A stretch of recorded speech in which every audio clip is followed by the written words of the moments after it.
தசகம் 48. நலகூபர மணிக்கிரீவர்களின் சாபம் நீங்குதல். உன் லீலைகளைக் கண்ட தேவர்களின் கூட்டங்கள் உன்னை தாமோதரன் என்று சொல்லி மிகுந்த மகிழ்ச்சியோடு துதித்தார்கள். அப்பொழுது உரலில் தாமாகவே கட்டிற்கிணங்கியவரும் மென்மையான வயறு உடையவருமான நீ உன்னருகில் 2 மரங்களை கண்டாய். குபேரனுக்கு நலகூபரன் மணிக்கிரீவன் என்று 2 புதல்வர்கள் இருந்தனர். அவ்விருவரும் சிவபெருமானை வழிபட்டு பெருஞ்செல்வத்தை பெற்றனர்.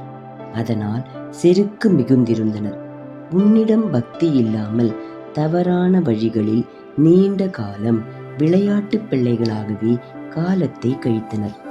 அவர்கள் மதவெறி பிடித்து மதுவை குடித்து அந்த மயக்கத்தில் ஆடி பாடிக் கொண்டிருந்த வாலிப பெண்களால் சூழப்பட்டு இடுப்பில் ஆடை இல்லாமல் கங்கையாற்றிலே விளையாடிக் கொண்டிருப்பதை உன் திருவடியிலேயே பக்தி கொண்ட நாரத முனிவர் பார்த்தார்.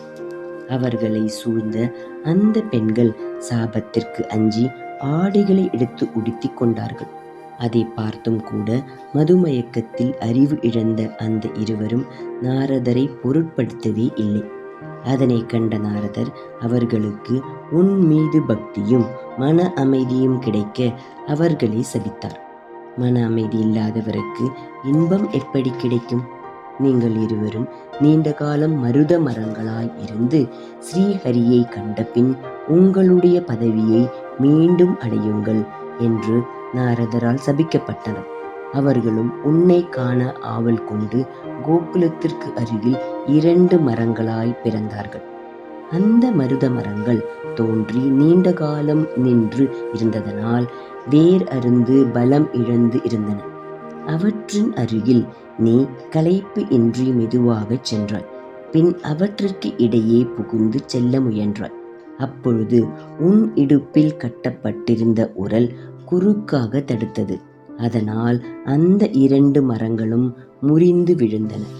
கோவிந்தனே, அந்த 2 மரங்களும் முறிந்து விழுகையில் அம்மரங்களின் நடுவிலிருந்து 2 யக்ஷர்கள் பேரொளியோடு தோன்றினார்கள்.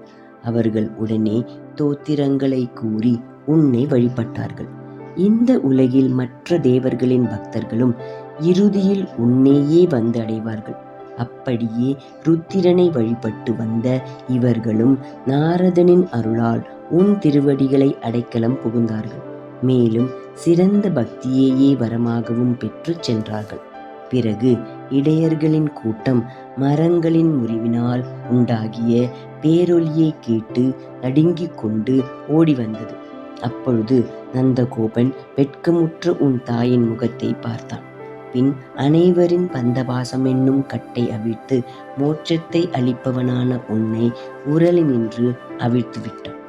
நந்தன் முதலியவர்கள் 2 மரங்களுக்கு நடுவில் சென்று குழந்தை ஹரியின் அருளால்தான் இப்பொழுது அடிபடாமல் காப்பாற்றப்பட்டது, இஃது விந்தையே என்று சொல்லிக் கொண்டார்கள்.